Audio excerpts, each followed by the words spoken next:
উত্তরবঙ্গ জুড়ে দ্বিতীয় দিনের মতো নির্বাচনী প্রচারণা চালিয়েছে 10 দলীয় নির্বাচনী ঐক্য।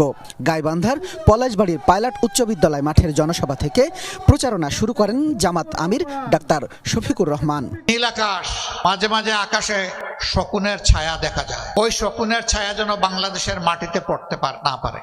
প্রচারণার শুরুতেই জামাত আমির বলেন, আধিপত্যবাদ আবারও চেপে বসার চেষ্টা করছে, এজন্য সবাইকে সজাগ থাকার আহ্বান জানান তিনি। আধিপত্যবাদের ছায়া বাংলাদেশে আমরা দেখতে চাই না।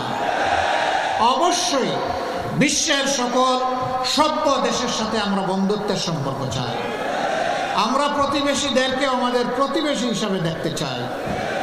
আমরা কারো উপর খবরদারি করতে চাই না, আর কেউ এসে 56,000 বাংলাদেশের উপর খবরদারি করুক তাও দেখতে চাই না। বগুড়ায় পৌঁছে শিবগঞ্জের মোকামতলা হাই স্কুল মাঠে পথসভায় অংশ নেন জামাত আমির। বলেন, রাজনীতি সুন্দর হলে গোটা দেশ সুন্দর হবে, এজন্য প্রয়োজন সবার সম্মিলিত প্রয়াস।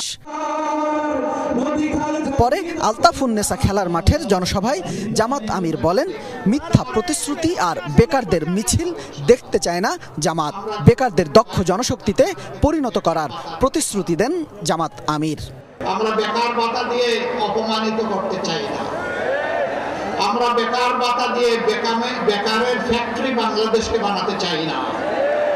আমরা আমাদের প্রত্যেকটি যুবক যুবতীর হাতকে দেশ গড়ার কারিগরের হাতে পরিণত করতে চাই। বগুড়ার শেরপুরের পথসভায় জামাত আমির বলেন, জনগণ সরকার গঠনের সুযোগ দিলে বাংলাদেশকে কারো কাছে মাথা নত হতে দেয়া হবে না।